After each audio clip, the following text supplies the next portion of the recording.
chicos, ¿qué tal? Soy Eduardo García, el profe de coral del Centro de Mayores de Pío Baroja, en el distrito de Retiro, y espero que estéis bien todos.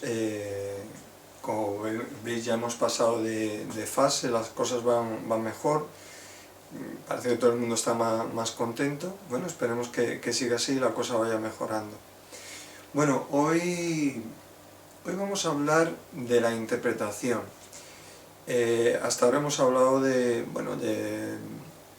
los mecanismos que tenemos para producir el sonido, del aparato respiratorio, del aparato fonador, de las preguntas que ha hecho alguna de vuestras compañeras en cuanto a lo que es el cantar de cabeza, cantar de pecho, la voz mixta, esas preguntas que ya respondimos. Brevemente, ya os dije que extenderíamos la respuesta cuando volviéramos a clase. Y hoy vamos a hablar de otra cosita, vamos a hablar de la interpretación de las piezas. Para hablar de la interpretación de las piezas, aquí podemos hablar muchísimo. Recordad que la carrera de un músico dura muchos años y prácticamente lo que aprende durante esos años, aparte de la técnica del instrumento, aprende también a interpretar las piezas musicales. Lo que hay que mirar para hacer una correcta interpretación de las piezas es las anotaciones que hay en la partitura.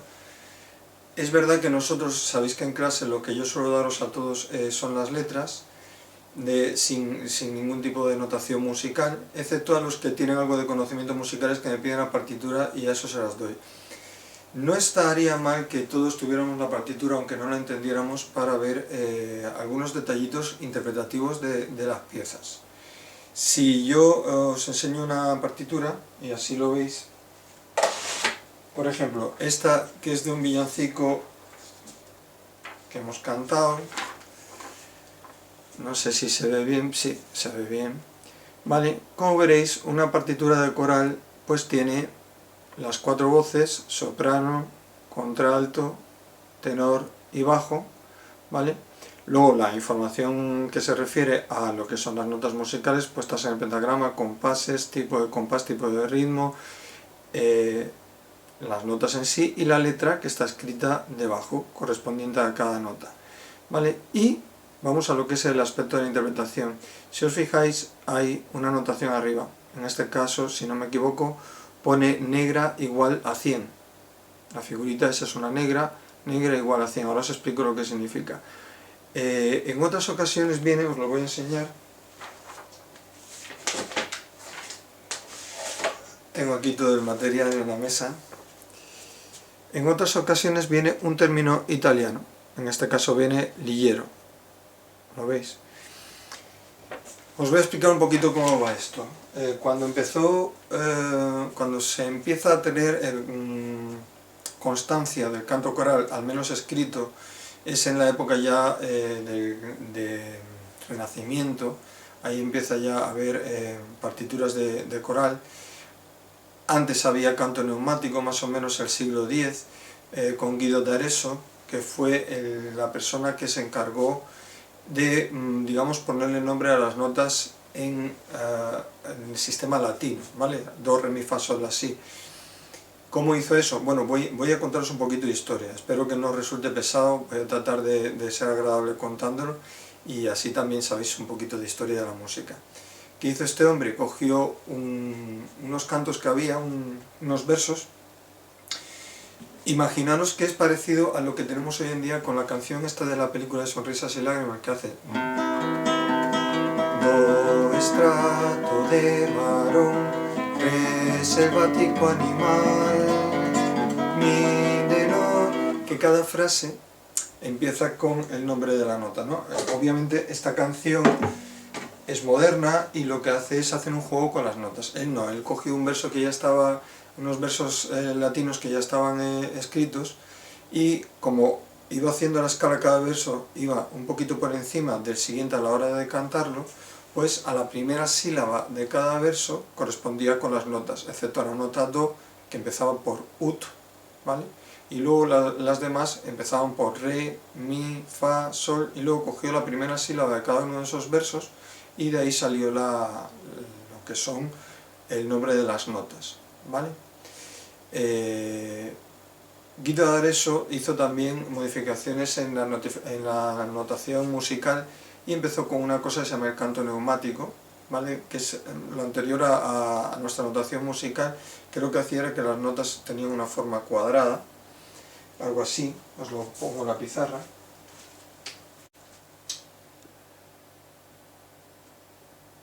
Si vais a una catedral, en la zona del coro, veréis que hay unos libros enormes, ¿vale? Que eran los libros de canto de aquel entonces, que tienen una notación más o menos como esta. En un principio se escribía así, ¿vale? Sin líneas, sin nada. Entonces, sí, bueno, ellos veían que esto era más alto que esto bajaba un poco, esto subía bastante, esto bajaba bastante, pero no tenían muy claro cuánto bajaban y cuánto subían. Entonces, este hombre Guido d'Arezzo, ¿vale?, que es el que inventó un poquito esta notación, ¿vale?, añadió lo que es el tetragrama. ¿En qué consistía eso? Pues consistía en que ponía unas líneas para identificar la altura de las notas. ¿Veis? Entonces, cuando él hacía eso, ya se podía distinguir, por ejemplo, que esta nota no está en el mismo sitio que esta. Esta está un pelín más alto que esta está un pelín más alto que esta. Entonces, las líneas nos ayudaban a identificar bien la altura de las notas, y eso también lo usamos hoy en día. Lo que pasa es que en lugar de usar un tetragrama, que tetra significa 4 y grama escritura en 4 líneas, hoy tenemos un pentagrama, que significa, penta significa 5 y grama escritura, pues escritura en 5 líneas. Hoy lo hacemos sobre 5 líneas, ¿de acuerdo? En aquel entonces, pues digamos que se utilizaba esto más que nada como recordatorio de una melodía que ya conocían, para recordarla. No era tan exacto como la escritura actual, y por lo tanto la interpretación, pues estaban menos preocupados de la interpretación que más bien de hacer bien la melodía que recordaban, ¿de acuerdo? Entonces, en la época del Renacimiento y en la época del Barroco no había los términos que existen hoy en día, que os he enseñado en la partitura. Entonces era un poquito neutro a la hora de interpretar, ¿vale? No había sonidos más fuertes, sonidos más suaves, era todo más uniforme. ¿Cómo conseguían más potencia? Añadiendo voces. Normalmente empezaba a cantar una sola voz, ¿vale? Muchas veces era, esto lo habría que desarrollarlo mucho, muchas veces empezaba con un canto firme, una voz hacía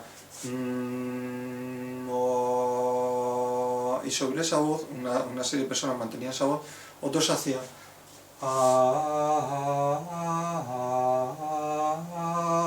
por ejemplo, y otro y ahí estaban sonando las dos voces. ¿Cómo se incrementaba, digamos, la potencia? Añadiendo voces, ¿vale? Eso se utilizaba sobre todo en el Renacimiento y en la época del Barroco. No había esos términos que existen hoy en día. ¿A qué se refieren los términos que hay hoy en día? Bueno, se refieren a muchas cosas. Al principio estas notaciones que habéis visto, lo del lillero y tal, se refiere no solo a la velocidad con que tenemos que interpretar la pieza, sino al carácter. Entonces, por ejemplo, os voy a enseñar otro aparatito. Esto es el metrónomo, ¿vale? Ahora voy a seguir con historia. Espero no ser demasiado petardo, ¿vale? Espero que eso esté resultando algo interesante, al menos esto. Esto es el metrónomo, que es un aparato que, digamos que popularizó Beethoven, ¿vale? Había un señor, un inventor muy conocido en la época de Beethoven, que se llama Mälzel, ¿vale? Y hoy en día se dice que no inventó él este aparato, simplemente que lo mejoró, lo cogió de otro que lo había inventado, que no me acuerdo ahora del nombre, y él lo mejoró. Él le puso la escalita esta que hay aquí, no sé si la veis, ¿vale? Esa escalita está llena de números, se lo puso, ¿vale? ¿Qué significa esto? Si veis, esto tiene como un peso que se mueve, ¿lo veis? Se baja y se sube, y eso lo que hace es aumentar la velocidad o disminuirla del metrónomo. Entonces aquí hay una serie de cifras, ¿vale?, que tú tienes que ir subiendo el metrónomo hasta donde pone el numerito, ¿vale?, y vas a conseguir más velocidad o menos velocidad. Por ejemplo, si yo lo pongo a 60, ¿vale?, esto va a sonar así.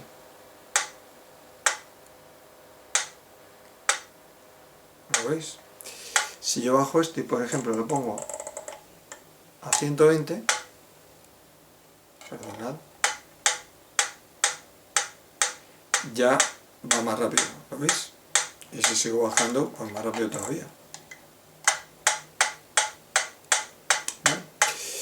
En esta escalita, no sé si lo veis, está escrito también el término italiano y qué velocidad le correspondería, ¿vale? Los términos italianos de velocidad o de carácter, los habéis oído alguna vez, son andante, adagio, allegro, vivace, esos términos, ¿vale? Y lo que nos están diciendo es a qué velocidad y con qué carácter tenemos que interpretar la pieza. Obviamente, si yo quiero hacer algo que es más o menos divertido, ¿vale?, no voy a hacer un adagio o un lento, ¿vale?, porque sería muy pesado, ¿vale? Si yo quiero hacer algo agradable, divertido, le meto más velocidad a un allegro, un ligiero, un vivace, ¿vale? Y si quiero hacer algo más majestuoso, más religioso, tal, pues le pongo una velocidad más lenta, ¿vale? Y eso es lo que indica al principio la pieza. Entonces, habéis visto que uno pone ligiero y en otra pone, a ver, la piececita, en otra pone negra igual a 100. Bueno, pues eso significa que cada golpe, o sea, las negras normalmente, no siempre, esto ya lo desarrollaré en clase, las negras corresponden al pulso del director. Entonces tú aquí tendrías que poner, para hacerlo bien, tendrías que poner el peso a 100. Claro, yo que soy el director, pues tendría que marcar el pulso. La nanita, nanita, nanita, que es la pieza que habéis visto ahí, ¿de acuerdo? Ese sería el pulso con el que yo tendría que dirigirlo. Obviamente de estos normalmente vosotros no os preocupáis, porque en una coral el intérprete, la persona que interpreta la pieza, es el director y el instrumento que ejecuta la pieza es la coral. Entonces el director es el que tiene que tener en cuenta todos estos detallitos. Y saber intentar que la pieza esté interpretada tal y como quería el autor que se interpretase, ¿vale? En la época del barroco y del renacimiento pues era un poquito más a placer del intérprete. Al adelantar el tiempo, lo que estaba diciendo antes, esto lo popularizó el metrónomo, que es algo muy preciso, lo popularizó Beethoven porque él quería que sus piezas fueran interpretadas tal y como él las compuso. Él fue de las personas que más anotaciones empezó a poner en las piezas, aparte de muchos avances que consiguió Beethoven. Fue el primer músico que fue independiente, porque antes de él todos los músicos estaban en servidumbre hacia un noble o hacia una congregación religiosa. De hecho, muchos de los músicos anteriores a Beethoven eran también religiosos, ¿vale?, porque tenían que vivir, no vendían sus piezas, sino al ser siervos, digamos que ya le proveían de comida, de techo, ¿vale?, y ellos estaban pues supeditados a ese noble. Y Beethoven no, Beethoven fue el primer músico, al principio sí, pero después digamos que se independizó un poquito y fue el primer músico que se puede decir profesional en cuanto a que vivía de su música, no estaba al servicio de nadie. Entonces fue un gran revolucionario en todos los sentidos, a la hora de hacer música, a la hora de poner nomenclaturas nuevas, esto mismo del metrónomo, empezó a poner lo de la negrita igual a tanto, entonces ya no era como poner andante y tú podías interpretar que andante era a 60, 70, como cada uno lo viera, ¿no? No, él ya te decía cómo lo tenías que interpretar. Lo que pasa es que cuando tú pones el tema de la negrita igual al número, no te está diciendo el carácter, ¿vale? Sin embargo, si te dicen andante y te ponen al lado a otra palabra, digamos un adverbio, un adjetivo, ¿vale?, de cómo lo quiere, el autor también le está dando expresividad. Por ejemplo, si te ponen andante melancólico, bueno, pues ya te está diciendo cómo lo quiere.